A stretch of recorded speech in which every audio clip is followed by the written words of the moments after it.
You know that sound that we sometimes hear on the trail? It's a sudden jolting sound of metal crunching, and it's followed by metal scraping, and it strikes a primal chord. It makes us instantly think, man, I hope I didn't break something. Yeah, that's the sound right there. That, my friends, is the beautiful sound of your skid plates protecting the underbelly of your rig. So we started thinking about doing a skid plate video after meeting these guys on our last trip. Great guys, by the way.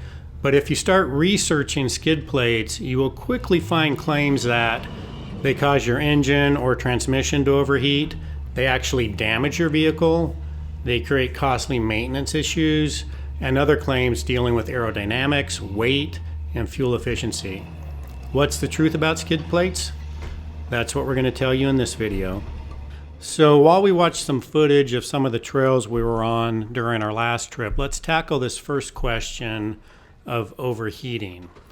There are a lot of anecdotal reports from off-roaders on the internet forums that skid plates do in fact affect engine temperature and transmission temperature. So if you don't look at authoritative references, you're going to end up finding a lot of contradictory and confusing information on this topic. But thanks to ChatGPT, it's pretty easy to research skid plate design and heat management. So here's what you need to know. Can skid plates cause overheating? Yes, if you allow them to become packed with mud and debris, that blocks airflow. Yes, if they are installed incorrectly and impede airflow to the engine or the cooling systems. And yes, if it's an off-brand that you choose, that can also cause overheating. Choose skid plates from top manufacturers that are designed specifically for your vehicle. These are designed with airflow in mind at both highway and crawling speeds. They'll have vents that are designed and other features so that airflow is not restricted. So maybe a more correct answer is skid plates do not cause overheating if your skid plates are specific to your vehicle and properly installed and maintained. So it's very much a maintenance issue. Now this is Philip, who we also met on this trip, and he has an absolutely beautiful machine. And as you'll notice right here, he also has a skid plate. And you're John, I'm Philip. Philip, our new friend Philip. Yeah. So this is your overlanding vehicle? It's kind of a camper, you know, all around. Yeah, just a car camper? Yeah.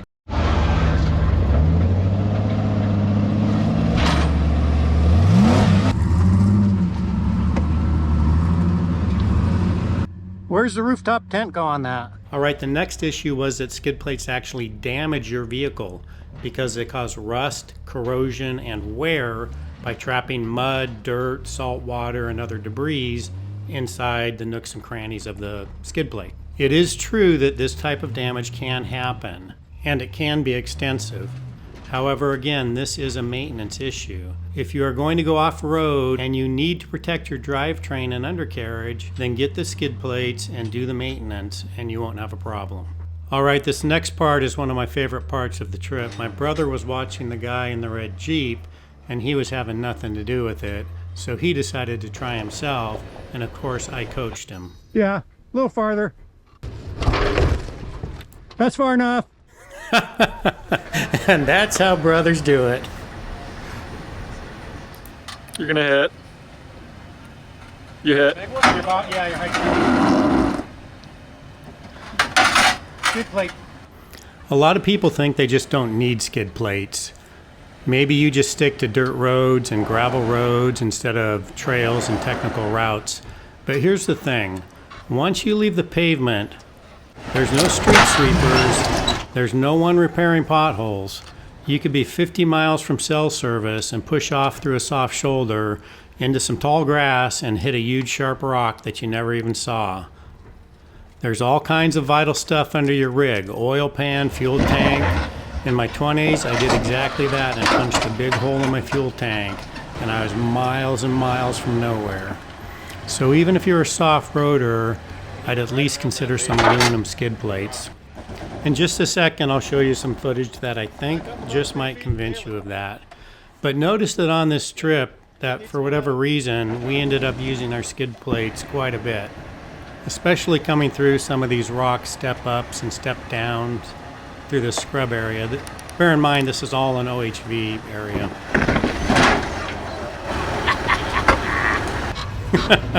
You gotta love that scraping sound. Anyways, our aperture and departure angles got a good test, as did all the armor underneath the vehicles. Around that big rock. Nice.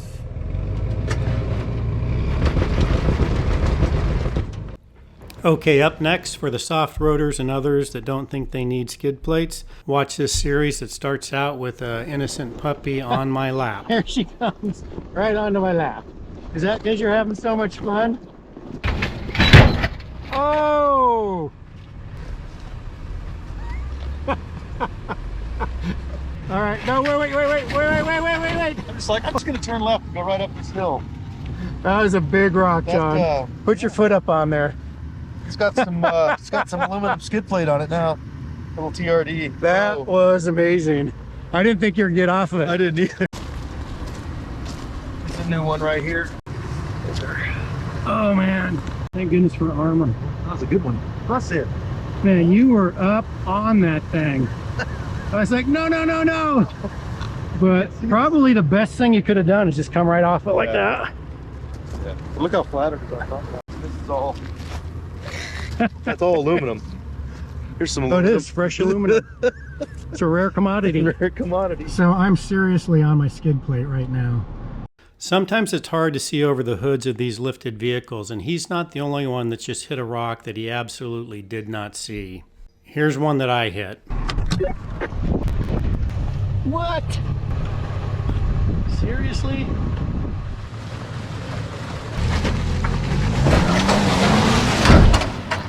The next thing we hear is that skid plates are too heavy, it's extra weight, it decreases fuel efficiency.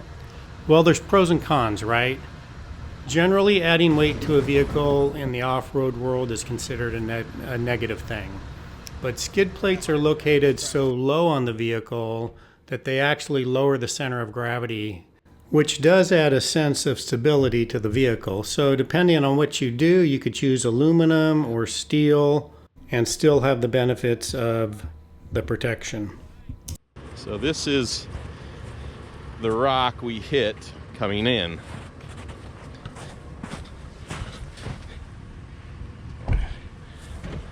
Mount Everest. So we have definitely hit our fair share of rocks along the way, and we do recommend that you consider using skid plates, rock sliders, and other body armor as appropriate to your style of driving. So I think I just won the contest of biggest rock hit. Ooh. I hit this rock right here. This rock. It's only, you know, Yeah. more than waist high. I don't know how you missed Where'd it. I hit it? Oh, shit, look at this. Oh yeah. It actually, I saw it in my side view. This whole rock lifted up like this and then landed back down. I thought my whole side panel was completely gone. Actually, it's the steel back bumper that caught it and just, it lifted it. Oof, oof. Well, you can see where it lifted it and it hit right here. Oh, yeah, look at that. Right here. That was a big rock. Steel bumper. Do you get steel or aluminum? Steel. Steel. Thank you, steel bumper. It actually looks legit. Nice gashes. But I moved that so much, it's hard for a truck to get through now. Sam, use the front of your steel bumper to move it back. We could winch it out of the way. Just get your winch line out and pull it that way. Take 2 seconds. I don't know if that's... I got a long one. You got a longer one? I think I do. That's what factory 5 says. I hit it so hard, it bounced back down, moved it this way. Now a vehicle can't get through.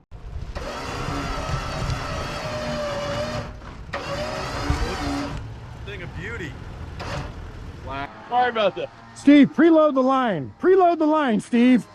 You can hear it whining. All right, as this topic of skid plates was actually introduced and intertwined with our last overlanding trip, this footage is of us returning to camp at the end of the overlanding day, and we are going to build a big bonfire and we are going to use New York steaks That'll work. and have a 4-way steak cook-off. You're welcome to join and enjoying the laughs here a little bit. I will say that I did not get a single vote from any of these guys No, Sydney. on my steak. Apparently it was that bad. But there were good laughs, and there was also a showdown, a contest between gas-powered chainsaws and electric chainsaws.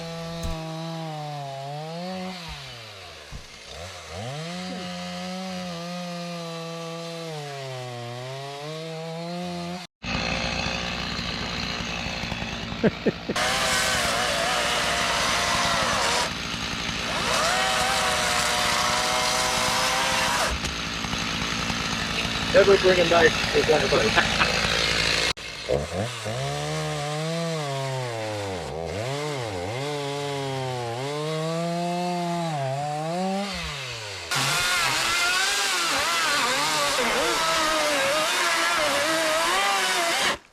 John, if you're gonna split wood, you have to take your shirt off like Thor does.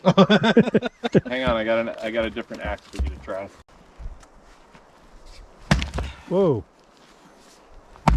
And we're doing steak cook-off tonight. Walk this way, walk this way. This is gonna be the winner's table right here. Here's my spices. We're starting with these fine New York cuts. Take one of your pick, Sam. One of these guys. I already ate my steak, which I packed out of Hell's Canyon on my back. Yeah, that was elk. Yeah, here, just throw one on there. Take your pick. It's the one I'm cooking. Oh man, you got tons of steak. Yeah, so I'm gonna cook two, I'll grab this. probably. Thank you. Let me see that. It looks like a good slab. That's a beautiful cut of meat. Uh-oh, let's see what's... Weapons right here. Oh, what's happening? Steak cook-off, probably the champ. We already know you're gonna win. Look at this, like you got a little flame, baby flame going there already. Just getting this warmed up so we've got potatoes in here that are pre-cooked. You're preheating your pan? Just barely, just enough to melt the butter. Then when I get ready to cook, Wow. What would that be, Steve? homemade spices. All right. It's just the classics: salt, pepper, garlic. Getting started. I put the seasonings on.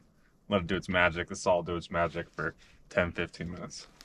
Let's dial in here, because garlic is like the secret weapon of choice. All right, let's see what John's doing. I've got a New York steak sitting in there in spices, and then I'm going to cook it directly over the campfire like a cowboy. That's how a guy with a gas chainsaw would cook a steak. Now I'm embarrassed, and all these guys with electric saws. Pack up your steaks and go home, guys. Why? Because he's cooking a steak like a man with a gas saw cooks a steak on a fire. Seasoning is excellent. That's really good. That's what I was. I should sample some more. All right. I like the display. I've never heard that term before. Voila.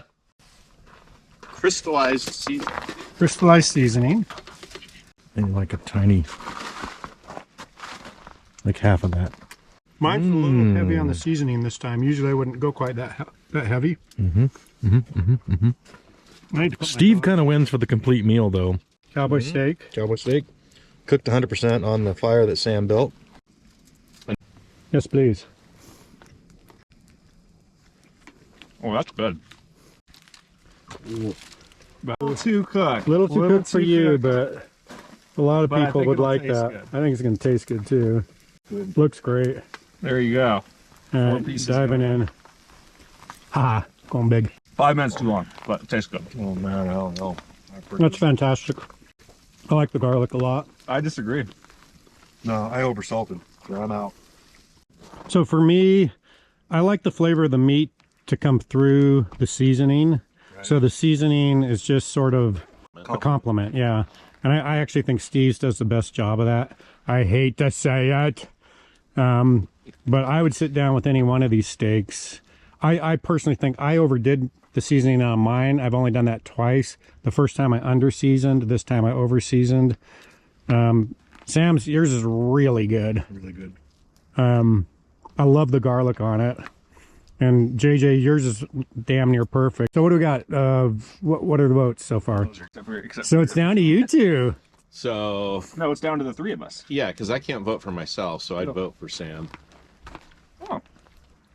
My steak was Vote for yourself, Sam. overcooked. Vote for yourself. You can't vote for yourself. Why can't you? I voted for JJ. Okay. You didn't get any votes. You didn't get any votes. Oh, you guys suck. Give me those steaks back. I dispute that. I don't think mine was overcooked. It can't be a. So who got 2 votes then? It was me. Okay. I dispute. Well done. I dispute it. No, it's excellent. It's really good. Sam wins. Well, it is a loner steak, like I talked about earlier. No, it was really good. If Well I done. win, everyone But wins. Steve wins for complete meal. Twice baked potatoes. Well, Super salad. oh, did you get your potato? I forgot. Where's it? My potatoes are right in here. You might win for best Whoa, potato. whoa, whoa, whoa. Look what we got going here. That's a meal by itself. That's my second. That's Probably ready to eat. second dinner. Yeah, I got to feed that dog. My dog, look at her. She's, oh. All right, well, that was awesome, guys. I could stay warm in like -20 with those. Sam, let's get a real fire going. That's a big. I just needed to go a little bit more vertical put so some- Steve could get some heat. Thanks, Sammy. Put some more wood on that fire. Remember that time in Canada? It's raining as ungodly hard as you can possibly imagine in your mind, just pouring down. We had to build a fire that would contend against that. It's vaporizing all the water and rain anywhere near us. And it's just like pouring rain. And Sam's like tipping this giant log onto a fire bigger than this. I woke up I don't know if you know, but the next morning I woke up because it rained so much. My mattress was floating in a puddle of water because I was in a ground tent. No, it rained so much when we looked at the trail. This was on Whipsaw. We didn't think we were gonna get out. Well, I didn't So think it wet. was possible to get out. I was worried that about is- getting out. That is a fire. But just so the audience knows, you can't see it by the fire because it's all melted, but there's snow on the ground everywhere else, so it's Yeah. perfectly safe. The forecast showed no precipitation.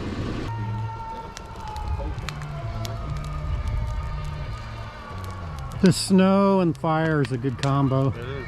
Good I music too. don't know if you can see it or not, but it was not supposed to snow, but when you go snow camping, that's what you get.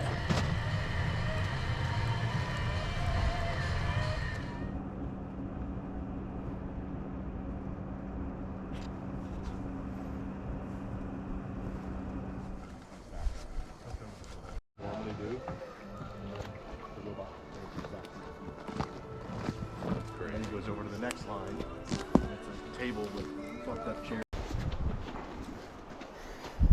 Hey, ready to go home?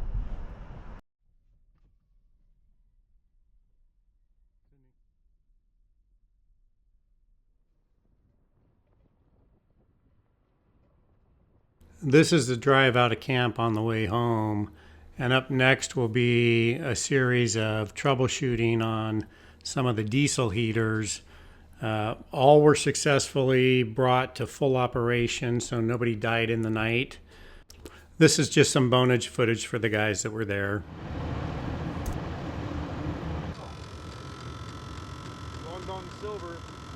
Hot. Yeah, we got decent smoke. Yeah. You can use the end to crimp. It was warm inside my vehicle when I got it. And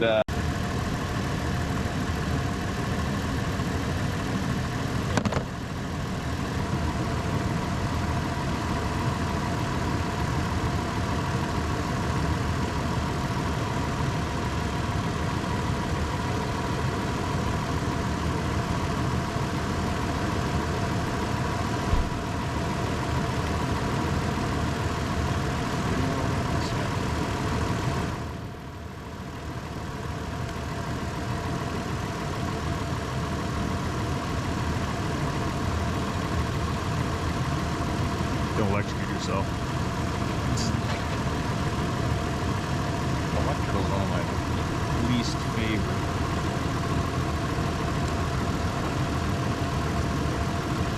Hey John, unplug this at the unit just so it's not arcing. There's a little press button. Let me know when it's off.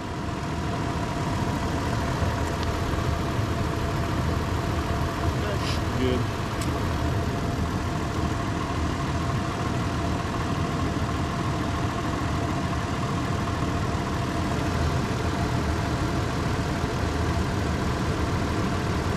I'm not gonna die.